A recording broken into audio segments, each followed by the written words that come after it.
Bana Abigail Chams ambaye kwa hivi sasa anazidi kutrendi katika nchi mbalimbali kupitia nyimbo yake ya Me Too. Sasa mwanadada huyu katika nchi ya Uganda, basi majukwaa mbalimbali yameweza kushambulia nyimbo yake. Katika Apple Music katika nchi ya Uganda, wimbo huu unashika nafasi ya 3 katika orodha ya nyimbo 100 bora katika nchi hiyo. Basi katika mtandao wa YouTube, nyimbo hii inashika namba 2 katika chati za YouTube katika nchi hiyo. Lakini pia katika mtandao wa iTunes, nyimbo hii basi inashika namba 1 katika nchi ya Uganda. Ni kwa namna gani watu wa Uganda wanazidi kuishambulia nyimbo hii? Sasa wimbo huu pia unafanya vizuri katika nchi nyingine nyingi za Afrika. Yaani kimaanisha kwamba Afrika Mashariki kwa ujumla bado unashika nafasi katika listi mbalimbali.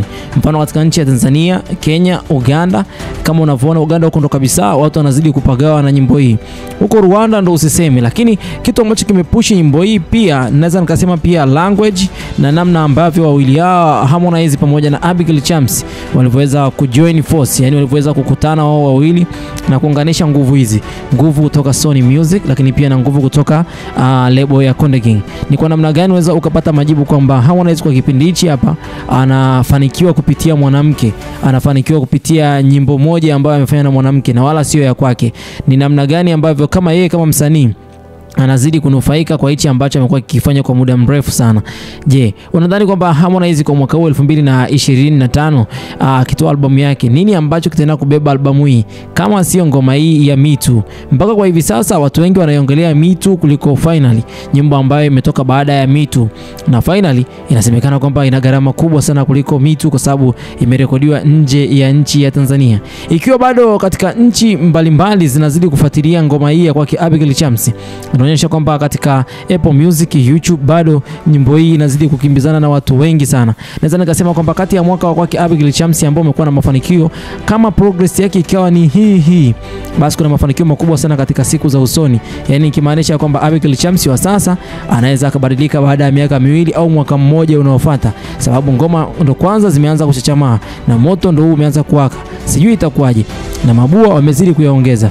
Kwake Harmonize ni furaha kwa sababu kipindi cha nyuma alikuwa ana trend kupitia nyimbo moja tu ya Single Again.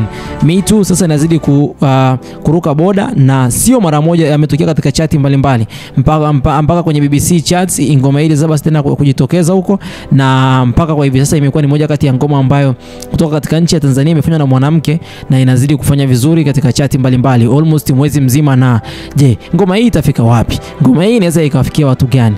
Ngoja tuone mpaka hapo itakapoishia, kwa sababu lengo la msanii ni kuweza basi kuwapa burudani mashabiki na yeye hapo apate riziki ya kila siku. Ngoja tuone shows zitakazofuata zitakuwaje. Tumeweza kuona majukwaa mbalimbali ambayo Harmonize amepanda na Abigail Chams. Sasa hivi kwa hivi sasa ni jukwaa moja nimeweza tu kumuona akiwa amepanda naye tena katika klabu ambayo ilikuwa ni 1245. Je, vipi kuhusu watakaoenda kufanya naye show katika nje ya nchi ya Tanzania? Harmonize atahusishwa? Hilo sitakuwa na lazima kwa muda huu. Tutajua hapo mbeleni. Bye bye for now.